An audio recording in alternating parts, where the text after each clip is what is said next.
ભાઈ છોકરો અમને ગમી ગયો 2 મહિના પછી વિવાહનું નક્કી કરીએ દહેજ જે પ્રમાણે નક્કી થયું એ પ્રમાણે હાલ દઈશું. ના ના દહેજ નું તો એવું કોઈ સત નહીં સસુરજી, પણ આ તો હવે તમે આલો છો તો લઈ લઈએ બરાબર ને બાપા. અને પાછું એવાય તમારે કોઈ ટેન્શન નહીં. મારા છોકરાનું આખા ગામમાં નામ, મારી આટલી બધી ઇજ્જત વધારી. તમે કોઈ પણ નું ગામમાં પૂછજો ને.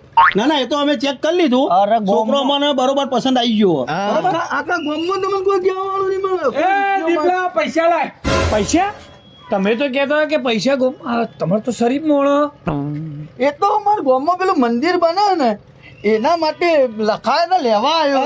એ રહ્યો ના તો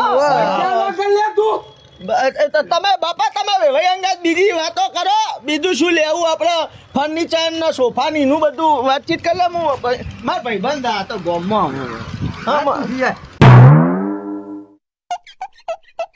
શું હે તારા ભાઈ?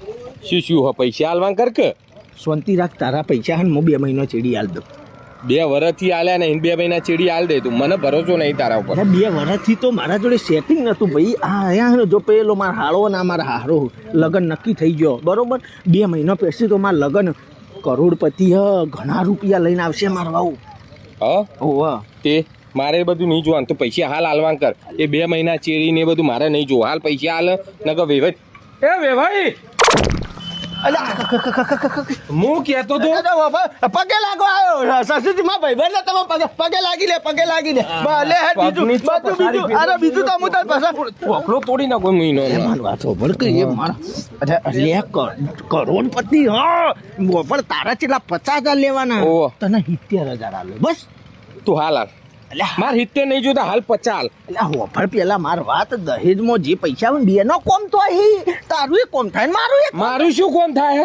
તને 50 ની જગ્યાએ 70 ને બીજા પછી કરોડો રૂપિયા આવશે જ મારે. મારે નથી કરોડો જોતા. એ બધા તારા ફાયદા થવાના, મને ચોકોય થવાના. મારા 50 ને મને છૂટો એ ડોહા બાપા હોય આવજો.